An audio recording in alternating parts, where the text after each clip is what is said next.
So টেকনিকটা কি, যদি এখানে মাইনাসের মান দেওয়া থাকে, হ্যাঁ, আর এরকম বর্গ রাশির মান বের করতে বলে, তাহলে আমরা এই যে মানটা আছে এই মানটা স্কোয়ার করে +2 দিয়ে দেব।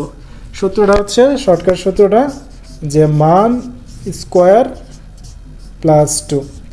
তো মান স্কোয়ার +2 সবসময় আবার অ্যাপ্লিকেবল না, যদি এখানে মাইনাসের মানটা দেওয়া থাকে তখন মান স্কোয়ার দিয়ে +2 হবে, মাইনাস থাকলে সূত্রের মধ্যে +2 হবে। তাহলে এখানে যে মানই দেওয়া থাকুক, লাইক ধরো এই যে, আচ্ছা 4-এর জায়গায় ধরো আমি অন্য মান দিই, ধরো 4-এর জায়গায় আমি 6 দিলাম, m-1/m = 6 দিয়ে আমি বলছি যে m² + 1/m² মান কত হবে, এটার মান কত হবে।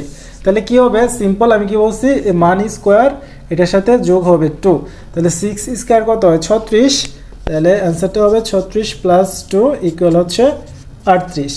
ওকে, ধরো তাহলে এইটা কিভাবে হবে, যেমন a + 1/a = 3 হলে a² + 1/a² কত হবে। তো যদি এখানে প্লাস থাকে, শর্টকাট সূত্রটা হচ্ছে, এগুলো তোমরা এমসিকিউতে অ্যাপ্লাই করতে পারবা।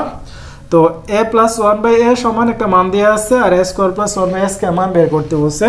তাহলে কি করবা, জাস্ট এই মানটা স্কোয়ার দিয়ে -2 দিয়ে দিবা।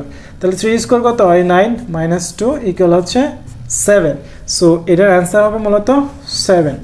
তাহলে এটার অ্যান্সার কত হবে, p + 1/p = 5 দেওয়া আছে, p² + 1/p² মান নির্ণয় করতে বলছে। তো কী করতে হবে, এই মানটা স্কোয়ার দিয়ে, যেহেতু এখানে প্লাস আছে তাহলে -2 করতে হবে আমাদের। সো এখানে 5², এই যে 5² -2, তো 5² কত হয় 25, -2 সমান হচ্ছে 23।